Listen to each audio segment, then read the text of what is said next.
All right, what's up, everybody? Live feeding video. You've been warned. There's about to be a chick introduced into the same tank as this rattlesnake. Once that happens, the chick will not have long to live. So if you can't stand to see a baby chicken die, then you need to quit watching this now. As soon as she's locked on this position, it's going to be over really fast. This is my favorite snake to feed live. This is wishbone. And she is straight up about it. She generally bites and holds on, and it just freaks me out, and I love it. She's the only one of my rattlesnakes that does this, but when she does it, it's just so cool. So yet again, I didn't have time to even be able to tell y'all. Her launch is so crazy. Her head's completely upside down. You can just barely see her bottom jaw exposed. She grabbed the chick, flipped it over on its side, and holds on. She does this every time with chicks. She doesn't do this with mice. And if everybody is going to ask why not mice or why not rats, they're not even available in my area right now. The Petco does not have them, hasn't had them in close to a year, yet Atwood's almost never runs out of chicks. And the chicks are half the price of a mouse. So why would I buy something that's more expensive? Why is a mouse a more viable feeding animal than a chick?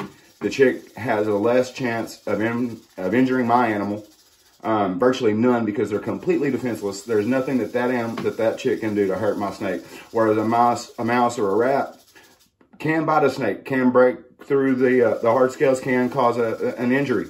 I don't want that to happen, so I prefer to feed an animal to my snakes that's completely defenseless.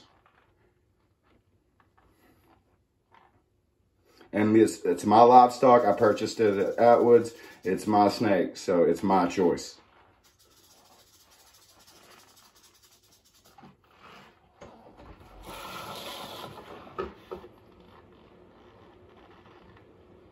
As soon as it quits quivering, it won't. It did need to suffer. But as soon as these death quivers stop, I'll change it over to time lapse, and we'll video the consumption as well.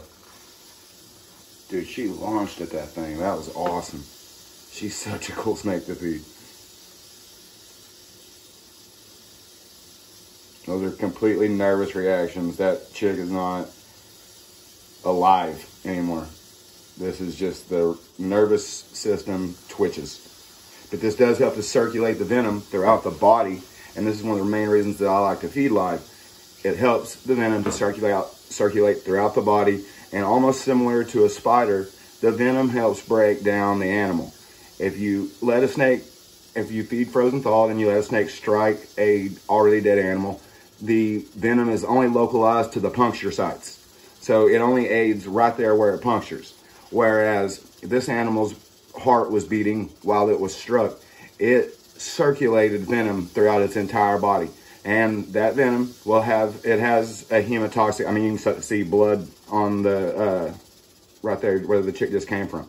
It has a hemotoxic element to it that allows in the breaking, or aids in the breaking down of the chick.